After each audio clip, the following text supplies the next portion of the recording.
Hey everybody, welcome back to my channel. Today I want to talk about something a little bit different and a little bit more personal to me, which is my struggle with anorexia.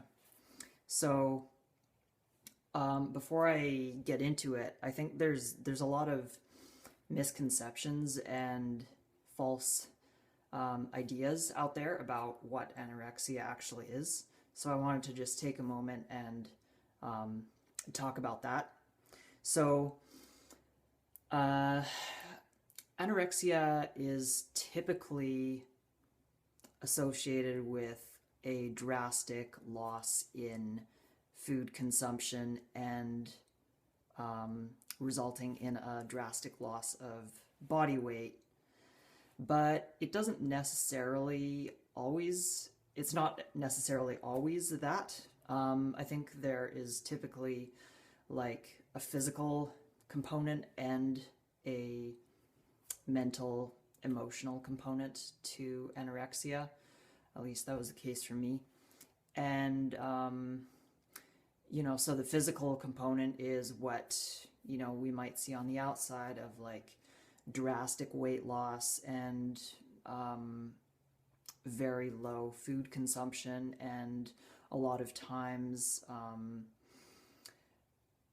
inappropriately high levels of physical activity as another way to burn more calories.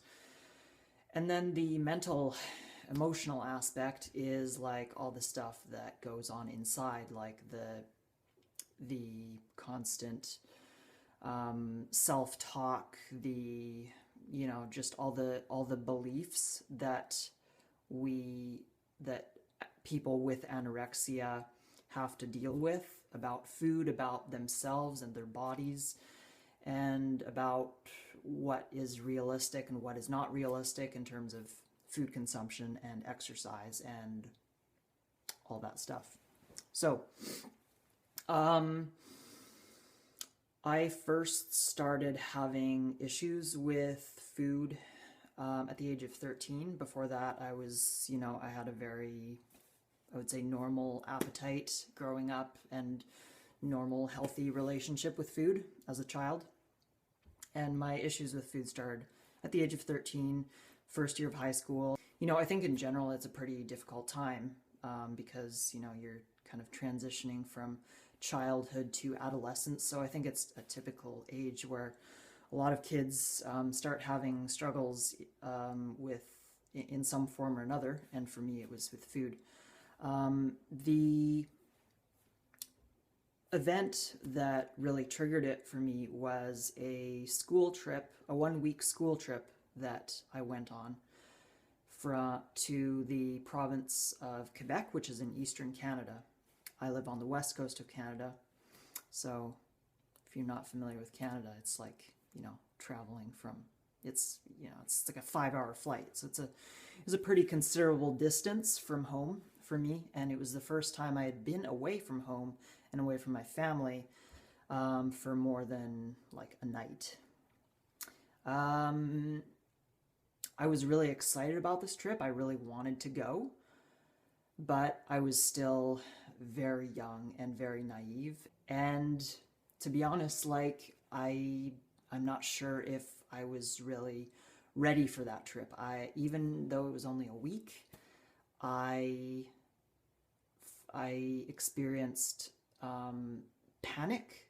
I experienced severe homesickness and loneliness. Unfortunately, I didn't have any friends on that trip. I didn't really know any of the other students that were on that trip with me. And so I really struggled.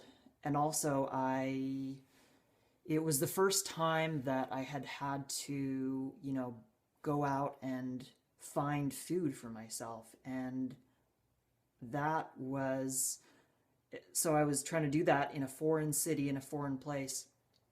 And that was the first time that I remember like having panic around food, because I was like, where do I go? What do I eat?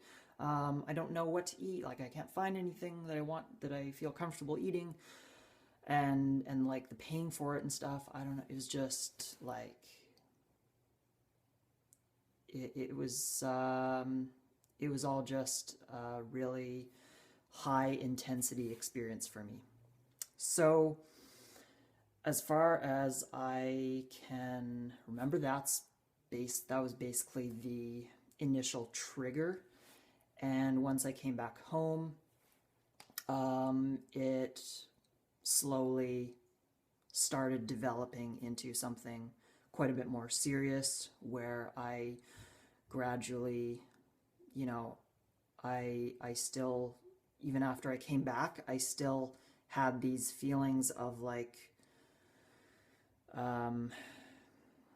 anxiety and panic and like some things just not enough in my life. And I remember I slowly started cutting out food. I started reducing the overall quantity of food that I was eating. And it got to the point where I was basically eating nothing. And, eventually my mother caught on and became very concerned, took me to the children's hospital where we were living. And, or no, sorry, I got taken to our family doctor first of all, and then she referred me to the children's hospital. And make a long story short, I ended up going and doing the children's eating disorder program at the children's hospital, which was probably the worst experience of my life. I think I lasted there 2, maybe 3, 4 months at the most. It was like horrific, but it was the only thing we knew at the time. My mother was just, doing her absolute best to to help me. And so, it is what it is. And after that, when my mother could see that obviously it was just not helping, it was like almost doing me more harm than good, she eventually was like, okay, let's stop this. And together we were able to kind of get me back on track, at least to the point of me being able to start eating again and start eating like some semblance of a healthy amount of food.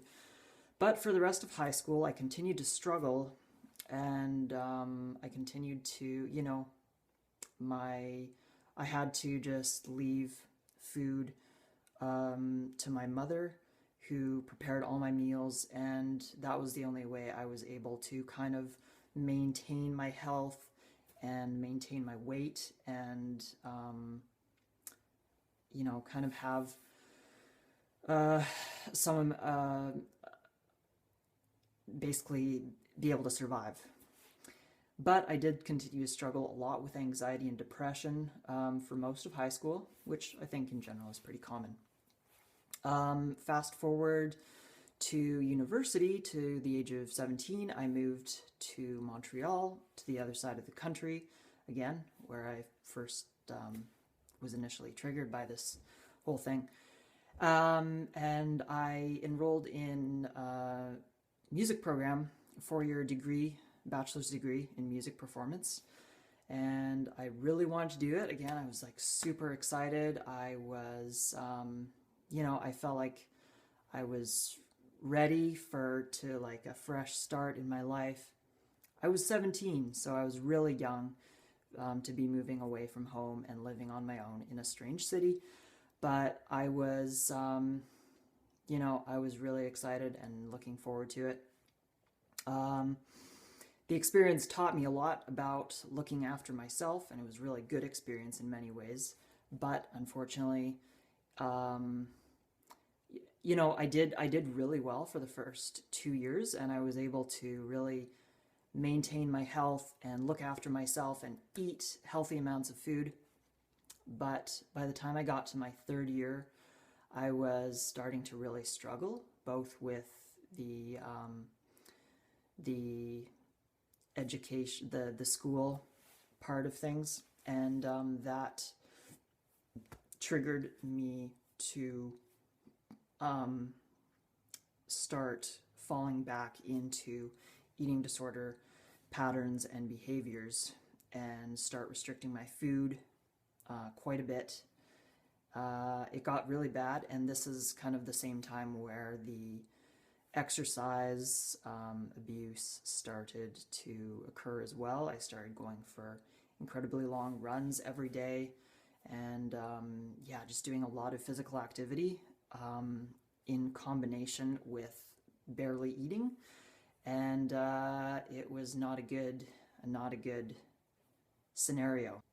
Okay, I feel like I'm starting to ramble a little bit, so I'm going to try and just focus on making this concise, but it is a little bit tricky because, you know, this kind of roller coaster up and down struggle with undereating, exercise, all this stuff, it was not like a short term, it was like over the period of several years, many years, like from the age of 13 to all through my teens and early 20s, late 20s. And, you know, it's not like it was always like, you know, super severe or like super good. Like it was just like, it was kind of a continuous ebb and flow, up and down roller coaster. I would have periods of time where I would be doing really well, and then other periods where I'd get super depressed. Something in my life in another aspect of my life would be challenging, and that would cause my eating and exercise to really take hold again. But I'm going to fast forward because this is basically like, you know, I finished university. Again, by the end of university, I was kind of at a better place. Again, I'd gone vegan by the end of university. I'd become vegan, and I was on the raw path, the fruit-based diet, and I was feeling quite a bit better. So, you know, by the time I finished my degree, I was like on an upward trajectory. I moved back to BC, back home with my parents after that, and I did a lot of traveling for the next 2 or 3 years.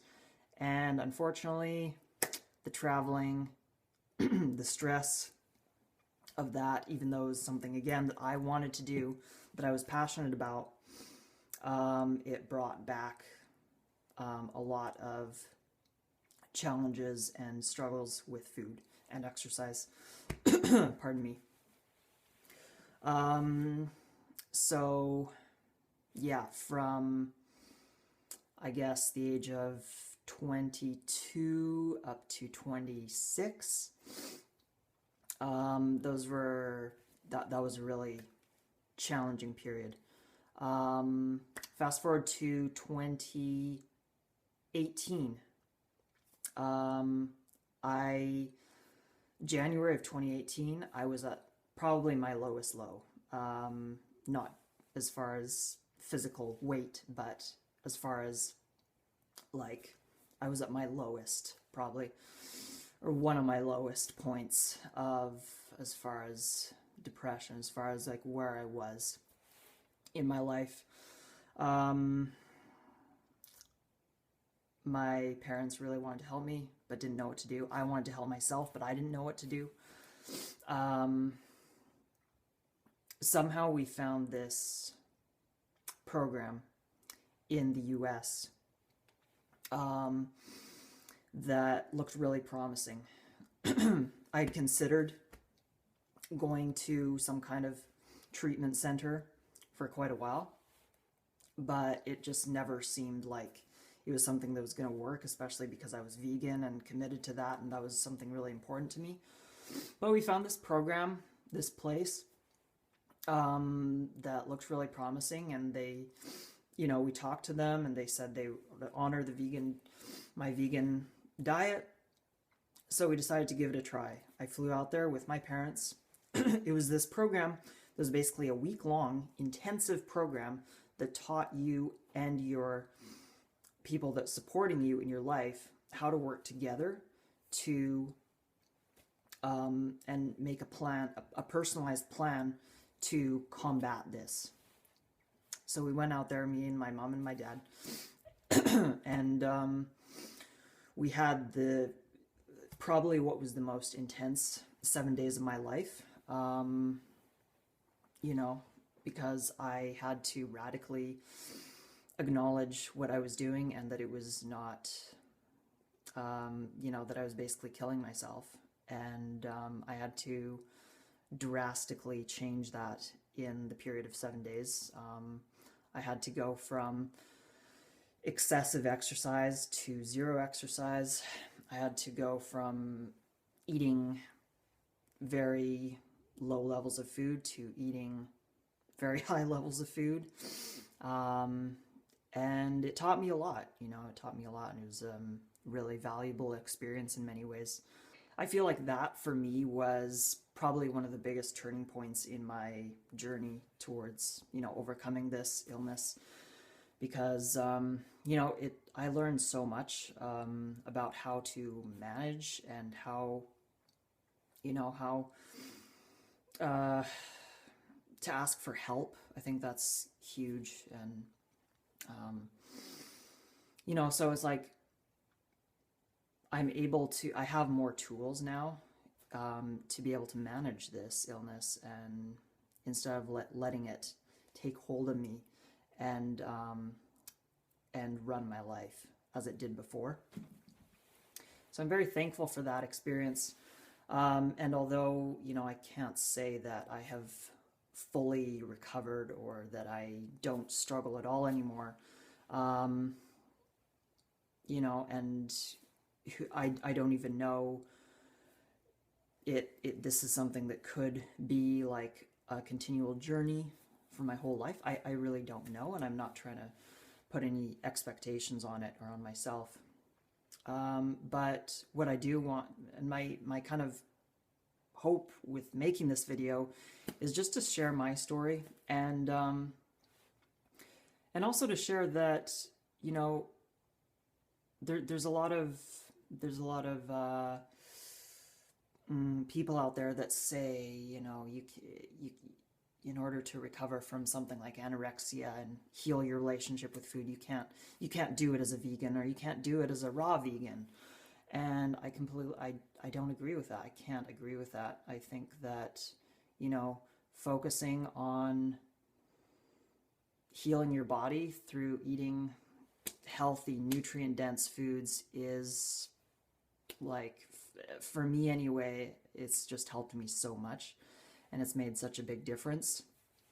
You know, I've tried, you know, doing it with like just you know, a more normal vegan diet, and I've tried, you know, with more a fruit-based raw vegan diet. And, you know, I think that if you feel better eating a fruit-based raw vegan diet, I think that's like, you know, I don't think you should let people say, you know, it's not going to work for you, or you have to give that up in order to recover. I think that's not, I don't think that's right.